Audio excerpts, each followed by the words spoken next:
Hello friends, എല്ലാവർക്കും നമസ്കാരം.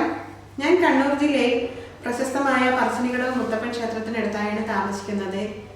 എൻ്റെ ഭർത്താവ് ദുബായിൽ വർക്ക് ചെയ്യുന്നു. എനിക്ക് 2 പെൺകുട്ടികളാണുള്ളത്. ഒരാൾ ബിടെക് ഫൈനൽ ഇയറിന് പഠിക്കുന്നു, ഒരാൾ +2 പഠിക്കുന്നു. അപ്പോൾ ഞാൻ 2013 ദുബായിലത്തെ താമസം മതിയാക്കി നാട്ടിൽ സെറ്റിലായത്. അതിനു മുന്നേ ഒരു 14 വർഷത്തോളം ദുബായിലായിരുന്നു ഉണ്ടായിരുന്നത്. ആ സമയത്തൊക്കെ കുട്ടികൾ രാവിലെ സ്കൂളിലൊക്കെ പോയി കഴിഞ്ഞ് കഴിഞ്ഞാൽ എനിക്കൊരു ചെറിയൊരു ടൈം പാസ് എന്ന രീതിയിൽ ഞാൻ കുട്ടികൾക്ക് ട്യൂഷൻ എടുക്കുമായിരുന്നു. ഞാൻ നാട്ടിൽ ടീച്ചർ ട്രെയിനിങ് ഒക്കെ കഴിഞ്ഞിട്ടുണ്ടായിരുന്ന ആളാണ്. അപ്പോൾ കുട്ടികൾക്ക് ട്യൂഷൻ എടുക്കുന്നതിലൂടെ എനിക്കൊരു പോക്കറ്റ് മണിയും കിട്ടിയിരുന്നു. പിന്നീട് ഇഷ്ടംപോലെ സമയവും ഉണ്ട്. അതൊക്കെ വിനിയോഗിക്കാൻ വേണ്ടിയിട്ടുള്ള ഒരു ചെറിയ ഉപാധി കൂടിയായിരുന്നു ഈ ചെറിയ കുട്ടികൾക്കുള്ള ട്യൂഷൻ എടുക്കുന്നത്. അങ്ങനെ 2013 എൻ്റെ ഒരു സർജറിയോടനുബന്ധിച്ച് ഞാൻ നാട്ടിൽ വരികയും പിന്നെ കുട്ടികളുടെ വിദ്യാഭ്യാസം ഇവിടെ ആരംഭിക്കുകയും ചെയ്തു. ഹയർ സ്റ്റഡീസ് ഒക്കെ ഇവിടെയാണ് നല്ലതെന്ന് അറിഞ്ഞതുകൊണ്ട് ഇവിടെ ചേർക്കുകയും ചെയ്തു. അപ്പോൾ കുട്ടികൾ കാലത്ത് 7 മണിക്ക് സ്കൂളിലോട്ടും കോളേജിലോട്ടും പോയി കഴിഞ്ഞ് കഴിഞ്ഞാൽ എനിക്ക് ഒരുപാട് സമയങ്ങൾ ബാക്കിയാവുന്നു. പകൽ മുഴുവൻ ഒന്നും ചെയ്യാനില്ലാത്തൊരവസ്ഥ, വല്ലാത്ത ബോറടി. അപ്പം അങ്ങനെ ഇരിക്കെ ഞാൻ ചിന്തിച്ചു, ഈ ബോറടി മാറ്റാൻ വേണ്ടി എന്തെങ്കിലുമൊക്കെ ഒരു വർക്ക് സ്റ്റാർട്ട് ചെയ്യണമെന്ന്. അങ്ങനെ പുറത്തു പോയി വർക്കൊന്നും ചെയ്യാൻ പറ്റില്ല. അത് കാരണം ഞാൻ വീട്ടിൽ തന്നെ ചെയ്യാൻ പറ്റുന്ന എന്തിനെ കുറിച്ചൊക്കെ ആലോചിച്ചപ്പോൾ ഈ വീട്ടുമുറ്റത്തായി ചെറിയൊരു പച്ചക്കറി തോട്ടം എന്നൊരു ആശയം എനിക്കുണ്ടായി. അങ്ങനെ ചെറിയ രീതിയിൽ ഞാൻ എൻ്റെ സ്വന്തം എഫേർട്ട് കൊണ്ട് ഒരു ചെറിയ പച്ചക്കറി തോട്ടം ഉണ്ടാക്കി. വളരെ കുറച്ച് സ്ഥലത്ത് മാത്രം തുടങ്ങിയ ആ പച്ചക്കറി തോട്ടം പിന്നീട് ഞാൻ കൂടുതൽ വിപുലീകരിച്ചു. സ്ഥലം കിട്ടിയിടത്തൊക്കെ ഞാൻ പച്ചക്കറി നടാൻ തുടങ്ങി. അതിൻ്റെ മുഴുവൻ വർക്കുകളും ഞാൻ തന്നെയാണ് ചെയ്തുകൊണ്ടിരുന്നത്. അത് വിത്ത് വിതക്കുന്നത് മുതൽ അതിൻ്റെ അവസാന ഘട്ടം വരെ വളമിടുന്നതും കൊത്തുന്നതും കിളക്കുന്നതും വെള്ളം നനക്കുന്നതും ഒക്കെ സ്വന്തം എഫേർട്ട് വെച്ചാണ് ഞാൻ ചെയ്യുന്നത്. പുറമേ നിന്ന് ആരും എൻ്റെ ഹെൽപ്പിനില്ല, വീട്ടിലും ആരും ഹെൽപ്പിനുണ്ടായിരുന്നില്ല. അങ്ങനെ ഒരുപാട് നല്ല പച്ചക്കറികൾ, വിഷരഹിതമായ പച്ചക്കറികൾ ഉണ്ടാക്കാൻ തുടങ്ങി. എൻ്റെ ആവശ്യത്തിൽ കൂടുതൽ കവിഞ്ഞ് കിട്ടുന്ന പച്ചക്കറികളൊക്കെ ഞാൻ എൻ്റെ ഫ്രണ്ട്സിനും റിലേറ്റീവ്സിനും ഒക്കെയായി സപ്ലൈ ചെയ്യാൻ തുടങ്ങി. അപ്പോൾ അവർക്കും വളരെ സന്തോഷം, എനിക്കും വളരെ സന്തോഷം. വിഷരഹിതമായ പച്ചക്കറി വീട്ടിൽ കുട്ടികൾക്കൊക്കെ ഉണ്ടാക്കി കൊടുക്കുന്നതിൻ്റെ ഒരു ഹാപ്പി, അവർക്കും അതുപോലെയുള്ള ഭക്ഷണം കഴിക്കാൻ പറ്റുന്നുണ്ടല്ലോ എന്നുള്ളൊരു സന്തോഷം എനിക്ക്. അങ്ങനെ നല്ല രീതിയിൽ ആ പച്ചക്കറി എന്ന ആശയമായി ഞാൻ മുന്നോട്ട് പോകുന്ന സമയത്താണ് എൻ്റെ ഹെൽത്തിന് കുറേ പ്രോബ്ലംസ് വന്നത്. വെയിൽ കൊള്ളുമ്പോൾ ഹെഡേക്ക് വരിക, പിന്നെ കൊത്തുകയും കിടക്കുകയൊക്കെ ചെയ്യുന്ന സമയത്ത് എനിക്ക് ബാക്ക് പെയിൻ വരിക. അങ്ങനെ പച്ചക്കറി നടാനുള്ള ആ ഒരു ആരോഗ്യം എനിക്ക് ഇല്ലാതാവുകയും ആ ആശയം മുഴുവനായി ഉപേക്ഷിക്കേണ്ടി വരികയും ചെയ്ത ഒരു സിറ്റുവേഷൻ എനിക്ക് വന്നു ചേർന്നു. പിന്നീട് വീണ്ടും എനിക്ക് ബോറടികളുടേതായ ദിവസങ്ങളായി. പിന്നീട് എൻ്റെ ഹെൽത്തിന് പ്രോബ്ലം ഇല്ലാത്ത എന്തെങ്കിലുമൊക്കെ ഒരു ആശയം എൻ്റെ മനസ്സിലേക്ക് രൂപം കൊള്ളാൻ വേണ്ടി ഞാൻ ഹാർഡ് വർക്ക് ചെയ്യാൻ തുടങ്ങി. അങ്ങനെ വീട്ടിലിരുന്ന് ബോറടിക്കുന്ന സമയത്ത് ഞാൻ പിന്നീട് യൂട്യൂബ് ചാനലുകൾ ഇങ്ങനെ കണ്ടിന്യൂസ് ആയി വാച്ച് ചെയ്യുമായിരുന്നു. അതിൽ ഏറ്റവും കൂടുതൽ എന്നെ ഇൻസ്പയർ ചെയ്തത് ഗോപിനാഥ് മുതുകാടിൻ്റെ ഇൻസ്പിറേഷണൽ സ്പീച്ചസ് ആയിരുന്നു. അദ്ദേഹത്തിൻ്റെ ആ സ്പീച്ചസ് കേൾക്കുമ്പോൾ നമുക്കുണ്ടാകുന്ന വിഷമങ്ങളും നമുക്ക് മുന്നോട്ട് പോകാനുള്ള കുറേ ആശയങ്ങളും ഒക്കെ അദ്ദേഹം നമുക്ക് വിവരിച്ച് തരികയും അങ്ങനെ ഞാൻ ഗോപിനാഥ് മുതുകാടിൻ്റെ ഒരു ഫാനായി മാറുകയും അദ്ദേഹത്തിൻ്റെ മാജിക് ഷോസും ഇൻസ്പിറേഷണൽ സ്പീച്ചും കണ്ടിന്യൂസ് ആയി വാച്ച് ചെയ്യുകയും ചെയ്തുകൊണ്ടിരിക്കുന്ന ഒരു സമയത്ത് ഒരു ദിവസം കാലത്തെണീറ്റ് ഞാൻ വെറുതെ യൂട്യൂബ് സെർച്ച് ചെയ്യുന്ന സമയത്താണ് ഒരു റെസിപ്പി എൻ്റെ ശ്രദ്ധയിൽപ്പെട്ടത്. അത് വേറൊന്നും ആയിരുന്നില്ല, ഇടിയും ചക്ക തോരൻ.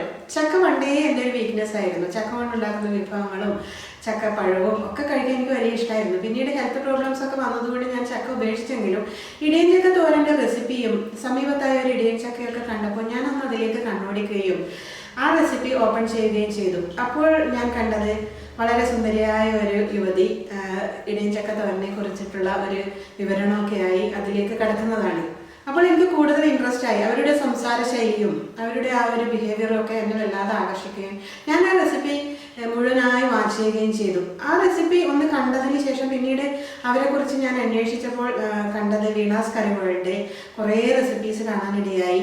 പിന്നീട് ഞാൻ ഓരോരോ റെസിപ്പിയായി നോക്കാൻ തുടങ്ങിയപ്പോൾ എനിക്ക് വളരെയധികം ഇഷ്ടപ്പെടാൻ തുടങ്ങിയ അവർ ചെയ്യുന്ന ആ രീതിയും അവരുടെ ആ ഒരു സംഭാഷണ ശൈലിയും ഒക്കെ എനിക്ക് ഇഷ്ടപ്പെട്ട് അവരുടെ റെസിപ്പീസ് കുറേ എനിക്ക് ഫോളോ ചെയ്യണം തോന്നുകയും ഞാനൊരു 200 പേജിൻ്റെ നോട്ട്ബുക്ക് വാങ്ങി അതിലേക്ക് വീണയുടെ എല്ലാ റെസിപ്പീസും എഴുതി വെക്കാൻ തുടങ്ങി. 1 by 1 ആയി ഒരു വലിയ നോട്ട്ബുക്ക് മുഴുവൻ ഞാൻ എഴുതി വെക്കാൻ തുടങ്ങി. വീണയുടെ റെസിപ്പിയിൽ എന്നെ ഏറ്റവും കൂടുതൽ ആകർഷിച്ച 2-3 കാര്യങ്ങളുണ്ട്. അതിൽ ആദ്യത്തേത് അവരുടെ ആ ക്ലീനിനെസ് ആണ്. നമ്മൾ കുക്ക് കുക്ക് ചെയ്യുന്ന പ്രതലത്തിൻ്റെ നീറ്റ്നെസ്, സ്റ്റൗവിൻ്റെ നീറ്റ്നെസ്, ഉപയോഗിക്കുന്ന പാത്രങ്ങളുടെ വൃത്തിയും വെടുപ്പും, സ്പൂണായിക്കോട്ടെ ഏതൊരു പാത്രങ്ങളായിക്കോട്ടെ എല്ലാം നല്ല നീറ്റായിട്ടാണ് കിടക്കുന്നത്. രണ്ടാമതായി എനിക്ക് തോന്നിയിട്ടുള്ളത് വീണയുടെ ആ ഒരു സംസാര രീതി. കൊച്ചു കുട്ടികൾക്ക് പോലും മനസ്സിലാക്കത്തക്ക രീതിയിലാണ് അവരത് ചെയ്യുന്നത്. കുക്കിംഗ് ഒട്ടും അറിയാത്ത കുട്ടികൾക്ക് പോലും വളരെ കൃത്യമായ അളവുകളും അതിൻ്റെ മെത്തേഡ്സും വളരെ വളരെ കൃത്യമായ രീതിയിൽ മറ്റുള്ളവരൊക്കെ കുക്കിംഗ് ഷോയിൽ കാണിക്കുന്ന സമയത്ത് ചിലർക്ക് ഫോളോ ചെയ്യാൻ പറ്റുന്നുണ്ടാവില്ല. വളരെ സ്പീഡായിട്ടൊക്കെ സംസാരിക്കുന്ന സമയത്ത് കുട്ടികൾക്കൊന്നും മനസ്സിലാവാത്ത പോലെ ആണ് എനിക്ക് തോന്നാറുള്ളത്. പക്ഷെ വീണ സംസാരിക്കുന്ന സമയത്ത് അത് എല്ലാവർക്കും മനസ്സിലാവണമെന്ന് വീണയുടെ ഉള്ളിലൊരു ആഗ്രഹമുള്ളത് പോലെ തന്നെ അവരത് എക്സ്പ്രസ് ചെയ്യുന്നു. അത് രണ്ടാമതായി. മൂന്നാമതായി വീണ കുക്ക് ചെയ്യുന്ന സമയത്ത് ഒരിക്കലും ബോറടിക്കില്ല. പഴയ കാര്യങ്ങളും പഴയ കാലത്തെ പഠിക്കുന്ന സമയത്തെ കാര്യങ്ങളും ഒക്കെ ഒരു കഥയുടെ രൂപത്തിൽ മറ്റുള്ളവരിലേക്ക് എത്തിക്കാനുള്ള അവരുടെ ആ ഒരു കഴിവ്, ആ കൺവെർസേഷൻ സ്റ്റൈല്, അങ്ങനെ 2-3 കാര്യങ്ങൾ കൊണ്ട് ഞാൻ ശരിക്കും പറഞ്ഞു കഴിഞ്ഞാൽ വീണയുടെ ഒരു ആരാധികയായി മാറി. അതിനുശേഷം വീണയുടെ ഭർത്താവായ ജാനിനെ പരിചയപ്പെടുത്തുന്നു, മക്കളെ പരിചയപ്പെടുത്തുന്നു. എല്ലാവരുടെയും സപ്പോർട്ടൊക്കെ കാണുമ്പോൾ നിങ്ങൾ അത്ര ഭാഗ്യവതിയാണെന്ന് ഞാൻ ചിന്തിച്ചിട്ടുണ്ട്. ഇങ്ങനെ ഒരുപാട് സപ്പോർട്ടൊക്കെ കിട്ടുമ്പോൾ ഒരു സ്ത്രീയുടെ പിന്നിൽ ഒരു പുരുഷന്റെ സപ്പോർട്ട് കൂടി ഉണ്ടാകുമ്പോഴാണ് നമ്മളത് സക്സസ് ആയി മാറുന്നത്. വളരെ ബോൾഡായ ഒരു സ്ത്രീയാണെന്ന് മനസ്സിലായി. അങ്ങനെ ഞാൻ വീണയുടെ ആരാധികയായി മാറുകയും വീണയുടെ ആ റെസിപ്പീസ് ഞാൻ ഫോളോ ചെയ്യുകയും ചെയ്തു. പണ്ട് തൊട്ടേ കുക്കിംഗ് എനിക്ക് ഇഷ്ടമാണ്. ദുബായിലൊക്കെ താമസിച്ചിരുന്ന സമയത്ത് അവിടെ ഓണത്തിനും വിഷുവിനൊക്കെ ചേട്ടൻ ഫ്രണ്ട്സിനെയൊക്കെ വിളിക്കും, റിലേറ്റീവ്സിനെയൊക്കെ വിളിച്ച് സദ്യയൊക്കെ കൊടുക്കുമ്പോൾ അവർ തരുന്ന ഒരു അപ്രീസിയേഷൻ വളരെ നന്നായിട്ടുണ്ട്. പച്ചക്കറി ആയാലും നോൺ വെജ് ആയാലും ബിരിയാണി ആയാലും അവരൊക്കെ എല്ലാവരും എന്നെ അപ്രീസിയേറ്റ് ചെയ്താണ് പോവാറ്. അപ്പോൾ എനിക്ക് അവരൊക്കെ തരുന്ന ആ ഒരു അപ്രീസിയേഷനിലൂടെ എനിക്കൊരു കോൺഫിഡൻസ് വന്നു. ഞാൻ ചെയ്യുന്നതൊന്നും മോശമല്ല, എനിക്കും ഇതൊക്കെ ചെയ്യാൻ പറ്റും. അപ്പോൾ പണ്ട് തൊട്ടേ ടെലിവിഷൻ ഷോയിലൊക്കെ പിന്നെ കുക്കറി ഷോ വരുന്ന സമയത്ത് ഞാനതൊക്കെ വാച്ച് ചെയ്യും. ഇൻട്രസ്റ്റിംഗ് ആയ ഒരു ഷോ ആണെന്നുണ്ടെങ്കിൽ തീർച്ചയായും ഞാനത് വാച്ച് ചെയ്യുകയും എനിക്ക് ദുബായിൽ വെച്ച് തന്നെ 2-3-4 റെസിപ്പി ബുക്സൊക്കെ എൻ്റെ കയ്യിലുണ്ടായിരുന്നു. ഇങ്ങോട്ട് നാട്ടിലോട്ട് വരുന്ന സമയത്ത് അതൊക്കെ അവിടെ വെച്ച് മറന്നുപോയത് കാരണം എനിക്കതൊക്കെ ലോസായി. അപ്പോൾ കുക്കിങ്ങിനോട് വല്ലാത്തൊരു ഇഷ്ടം പണ്ട് മുതലേ ഉണ്ടായിരുന്നു. എല്ലാവരും പറയും നീ ഉണ്ടാക്കി തരുന്ന ഭക്ഷണമൊക്കെ വളരെ നന്നായെന്ന്. അങ്ങനെ ഞാനിങ്ങനെ വീണാസ് കറി വേൾഡിൻ്റെ റെസിപ്പീസൊക്കെ ഒരു ബുക്ക് നിറയെ എഴുതി വെച്ചുകൊണ്ടിരിക്കുന്ന സമയത്ത് ഒരു ദിവസം ഞാൻ കിച്ചണിൽ വർക്ക് ചെയ്യുന്ന സമയത്ത് എൻ്റെ മൂത്ത മോള് ബിടെക് ഇപ്പോൾ ഫൈനൽ ഇയറാണ് അവൾ പഠിക്കുന്നത്. അവൾ വന്ന് എന്നോട് ചോദിച്ചു, അമ്മക്കും വീണ ചേച്ചിയെ പോലെ ഒരു ചാനൽ തുടങ്ങാൻ പറ്റില്ലേ എന്ന്. അത് കേട്ട വഴി ഞാൻ സ്തബ്ധയായിപ്പോയി. കാര്യം എന്താണ് ഇവിടെ പറയുന്നത്? എനിക്ക് വീണയെ പോലെ സംസാരിക്കാൻ പറ്റുമോ? വീണയെ പോലെ ചെയ്യാൻ പറ്റുമോ? എനിക്ക് ഒരു കോൺഫിഡൻസും ഇല്ലാതിരുന്ന സമയത്താണ് പെട്ടെന്നൊരു ദിവസം വന്ന് അവൾ എന്നോട് ചോദിക്കുന്നത്, വീണ ചേച്ചിയെ പോലെ ഒരു ചാനൽ നമുക്ക് എന്തുകൊണ്ട് സ്റ്റാർട്ട് ചെയ്തുകൂടാ, നമുക്ക് ഇതൊക്കെ ചെയ്യാൻ അറിയുമല്ലോ എന്ന് ഒരു ചോദ്യം അവളോട് ചോദിക്കുകയും ഞാൻ അവളെ വല്ലാതെ ചീത്ത പറഞ്ഞ് വിടുകയും ചെയ്തു. നീ എന്താണ് ഈ പറയുന്നത്? എന്നെ കൊണ്ടൊന്നും പറ്റില്ല, എനിക്കിങ്ങനെ ആൾക്കാരെ മുഖത്ത് നോക്കി സംസാരിക്കാനൊന്നും അറിയില്ല എന്ന് പറഞ്ഞ് അവളെ ഞാൻ അങ്ങ് പറഞ്ഞു വിട്ടു. അവള് പിന്നെ അവളുടെ കാര്യമായിട്ട് അങ്ങ് പോയി, പഠിക്കുന്ന കാര്യമായിട്ട് അങ്ങ് പോയപ്പോൾ പിന്നീട് ഞാൻ എൻ്റെ കുക്ക് ചെയ്യുന്ന സമയത്ത് എൻ്റെ മുഴുവൻ ശ്രദ്ധയും ഇതായി, അവൾ പറഞ്ഞതിൽ എന്തെങ്കിലും കാര്യമുണ്ടോ, എനിക്ക് ചെയ്യാൻ പറ്റുമോ എന്നൊക്കെ ഇങ്ങനെ ചിന്തിച്ച് ഒരു 2-3 മണിക്കൂർ അങ്ങനെ സ്പെൻഡ് ചെയ്തതിന് ശേഷം എനിക്ക് തോന്നി എന്തുകൊണ്ട് മോള് പറഞ്ഞത് എനിക്ക് ചെയ്തുകൂടാ. അങ്ങനെ ഞാൻ സാവധാനം മകളുടെ അടുത്തെത്തുകയും മോളോട് ആവശ്യപ്പെടുകയും ചെയ്തു, മോളെ നമുക്ക് ഒന്ന് സ്റ്റാർട്ട് ചെയ്താലോ. അങ്ങനെ ഞാനും മോളും കൂടി കുറേ അതിനെപ്പറ്റി റിസർച്ച് നടത്തി, ഗവേഷണം നടത്തി. പക്ഷേ കുറച്ച് കാര്യങ്ങൾ എനിക്ക് പിന്നെ ലാക്കായിരുന്നു. കാര്യം എൻ്റെ കയ്യിലൊരു നല്ല ക്യാമറ ഇല്ല. പിന്നീട് ക്യാമറയെ നോക്കി സംസാരിക്കാനുള്ള കഴിവുണ്ടോ എനിക്കെന്നറിയില്ല. അടുക്കളയിൽ ലൈറ്റ് സെറ്റപ്പ് ഒന്നും ഇല്ല, സാധാ ഒരു ലൈറ്റ് മാത്രമേ ഉള്ളൂ. അപ്പോൾ കുറേ കാര്യങ്ങൾ അങ്ങനെ ഇല്ലാത്തത് കാരണം അതൊക്കെ എങ്ങനെ കളക്ട് ചെയ്യുന്നുള്ളതിനെ കുറിച്ചായി പിന്നീടുള്ള ശ്രദ്ധ. പിന്നീട് ആൾക്കാരെ നോക്കി സംസാരിക്കാനുള്ള റിഹേഴ്സൽ കുറേ പ്രാവശ്യം കണ്ണാടിയിൽ നോക്കുകയൊക്കെ ഞാൻ ചെയ്തു. എങ്കിലും എനിക്ക് കോൺഫിഡൻസ് ഇല്ല. നിങ്ങൾക്ക് എല്ലാവർക്കും അറിയാലോ ഞാനൊരു കണ്ണൂരുകാരിയാണ്. കണ്ണൂരിൻ്റെ തനതായ ഒരു സ്ലാങ്ങാണ് ഞാൻ ഉപയോഗിച്ചുകൊണ്ടിരുന്നത്. അത് എല്ലാ ജില്ലക്കാർക്കും മനസ്സിലാവണമെന്നില്ല. അപ്പോൾ ആൾക്കാരൊക്കെ കളിയാക്കില്ലേ, കണ്ണൂർ ഭാഷ കേട്ട് കഴിഞ്ഞാൽ മറ്റുള്ള ജില്ലക്കാരൊക്കെ എന്നെ കളിയാക്കില്ലേ എന്നുള്ള ഒരു വിചാരം കൂടെ എൻ്റെ മനസ്സിൽ രൂപം കൊണ്ട സമയമായിരുന്നു അത്. എങ്കിലും പിന്നീട് മോളുടെ ആ ഒരു നല്ല സപ്പോർട്ടോടുകൂടി ഒരു ക്യാമറ വാങ്ങാൻ വേണ്ടി തീരുമാനിച്ചു. അപ്പോൾ ദുബായിൽ വർക്ക് ചെയ്ത് ഉണ്ടാക്കിയ കുറച്ച് പോക്കറ്റ് മണിയൊക്കെ കയ്യിലുള്ളത് കാരണം ഒരു ക്യാമറ സ്വന്തമായി വാങ്ങി. പിന്നീട് കുറച്ച് ലൈറ്റും സെറ്റപ്പും ഒക്കെ ആക്കി, കുറച്ച് ഡിഷസ് സെർവ് ചെയ്യാനുള്ള പ്ലേറ്റ്സ് വാങ്ങി, പാത്രങ്ങൾ വാങ്ങി. വീണ ചെയ്യുന്നത് പോലെ തന്നെ എല്ലാം ക്ലീനായി ചെയ്യണം, ക്ലീനിനെസ് ഇമ്പോർട്ടൻ്റ് ആണെന്ന് മനസ്സിലാക്കിയത് കാരണം എല്ലാ പുതിയ പാത്രങ്ങളൊക്കെ വാങ്ങി ചെയ്യാൻ തന്നെ തീരുമാനിച്ചു. പിന്നെ ഇതിൻ്റെ എഡിറ്റിങ്ങും അപ്ലോഡിങ്ങും ഒക്കെ മോൾക്കറിയാം. കാരണം അവൾ കമ്പ്യൂട്ടർ സയൻസ് എഞ്ചിനീയറിംഗ് ആണ് പഠിക്കുന്നത്. അപ്പോൾ ആ കാര്യത്തിലൊരു ബുദ്ധിമുട്ടില്ല. എങ്ങനെ യൂട്യൂബിലേക്ക് അത് അപ്ലോഡ് ചെയ്യും, എങ്ങനെ യൂട്യൂബ് ചാനൽ ഉണ്ടാക്കും, അത് എഡിറ്റ് ചെയ്യുന്നത് എങ്ങനെയൊന്നും എനിക്ക് അറിയേണ്ട ഒരു കാര്യമേ അല്ല. എനിക്കത് കുക്ക് ചെയ്യുക, പിന്നെ വീഡിയോഗ്രാഫി അതെങ്ങനെ ചെയ്യാമെന്ന് അവൾ എന്നെ പഠിപ്പിച്ചു ക്യാമറ വാങ്ങിയതിന് ശേഷം. അങ്ങനെ ഇപ്പോൾ വീഡിയോ സ്വന്തമായി ഷൂട്ട് ചെയ്തു, പിന്നെ ബാക്കിയുള്ള കാര്യങ്ങളൊക്കെ അവൾ ചെയ്തു. അങ്ങനെ ഞാനൊരു സ്റ്റാർട്ടർ ആയത് കാരണം എനിക്ക് കുറച്ച് സബ്സ്ക്രൈബേഴ്സും കുറച്ച് വ്യൂവേഴ്സും മാത്രം ആയിക്കൊണ്ടിരിക്കുന്ന ഒരു കാലഘട്ടമായിരുന്നു അത്. അങ്ങനെ എൻ്റെ സമയങ്ങൾ ബോറടിക്കാതെ എനിക്കൊരു പുതിയ ആശയം കൈക്കൊണ്ട രീതിയിൽ ഞാൻ വളരെ ഹാപ്പിയായി മുന്നോട്ടേക്ക് നീങ്ങിക്കൊണ്ടിരിക്കുന്ന സമയത്താണ് പിന്നീട് ഞാൻ അറിയുന്നത് യൂട്യൂബിൽ ഇങ്ങനെ ഒരു ചാനൽ തുടങ്ങുമ്പോഴത്തേക്കും നമുക്ക് മോണിറ്റൈസേഷൻ ഇനാബിൾ ചെയ്യാം, ആഡ്സൻസ് കിട്ടും. ഇതൊക്കെ പിന്നീടാണ് മനസ്സിലാക്കുന്നത്. ആദ്യം നമ്മൾ ഈ ചാനൽ തുടങ്ങുന്ന സമയത്ത് നമ്മൾ ഈ ചാനലും എൻ്റെ ടൈം പാസിനുള്ള ഒരു ഉപാധി മാത്രമായിട്ടാണ് ഞാൻ കണ്ടിരുന്നത്. പിന്നീടാണ് ഇതിൽ വരുമാനം നേടിയെടുക്കാനുള്ള കുറേ ഓപ്ഷൻസ് ഉണ്ടെന്ന് മനസ്സിലായതും 1000 സബ്സ്ക്രൈബേഴ്സും 4000 വാച്ചിങ് അവേഴ്സും ഉണ്ടായിക്കഴിഞ്ഞാൽ നമുക്ക് മോണിറ്റൈസേഷൻ കിട്ടും എന്നൊക്കെ മനസ്സിലാക്കിയത് പിന്നീടാണ്. അപ്പോൾ അതറിഞ്ഞപ്പോൾ എൻ്റെ മനസ്സിൽ മുന്നേ ഒരു ആശയം ഉണ്ടായിരുന്നു. അതായത് ഒരു ചാരിറ്റിയായി ചേർന്ന് പ്രവർത്തിക്കണം എന്നുള്ള ഒരു ആശയമായിരുന്നു അത്.